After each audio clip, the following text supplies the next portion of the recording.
Gautam neuro care brain stroke migraine fits brain and spine surgeries కి best neuro surgeon. వచ్చే ఎన్నికల్లో విజయమే లక్ష్యంగా బీజేపీ సర్కార్ అడుగులు వేస్తోంది. హ్యాట్రిక్ కొట్టేందుకు మోదీ వ్యూహాలు సిద్ధం చేస్తున్నారు. ఈ క్రమంలో కీలక నిర్ణయాల వైపు అడుగులు పడుతున్నాయి. ఇందులో భాగంగా ప్రధానమంత్రి కిసాన్ సమ్మాన్ నిధి సాయాన్ని కేంద్రం పెంచాలని భావిస్తున్నట్టు వార్తలు వినిపిస్తున్నాయి. పీఎం కిసాన్ పథకం కింద ప్రభుత్వం ప్రతి 4 నెలలకు ఒకసారి లబ్ధిదారుల బ్యాంకు ఖాతాలకు 2,000 రూపాయల్లో మొత్తం ఏడాదికి 6,000 సాయం అందిస్తోంది. ఇప్పుడు దీన్ని 8,000కు పెంచనున్నట్టు సమాచారం. ఈ 8,000 రూపాయలను 4 వాయిదాల్లో చెల్లించాలని ప్రభుత్వం ఆలోచిస్తున్నట్టు జాతీయ వార్తాపత్రికల్లో కథనాలు కనిపిస్తున్నాయి. పీఎం కిసాన్ పథకం కింద 2024 లోక్సభ ఎన్నికలకు ముందు వాయిదాల చెల్లింపు మొత్తాన్ని పెంచాలని మోదీ సర్కార్ భావిస్తోంది.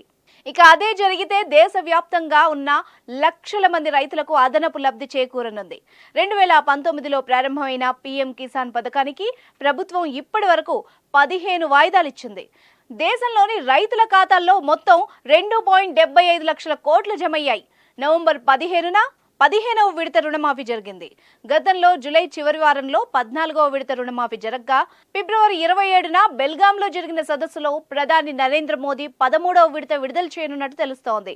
పీఎం కిసాన్ యోజన మాత్రమే కాకుండా పీఎం గరీబ్ కళ్యాణ్ అన్న యోజన మొత్తాన్ని కూడా పెంచాలని కేంద్ర సర్కార్ భావిస్తోందట. ప్రస్తుతం పీఎం గరీబ్ కళ్యాణ్ అన్న యోజన ద్వారా పేద కుటుంబాల్లోని వ్యక్తులకు నెలకు 5 కేజీల చొప్పున రేషన్ సరుకులు ఉచితంగా అందిస్తున్నారు.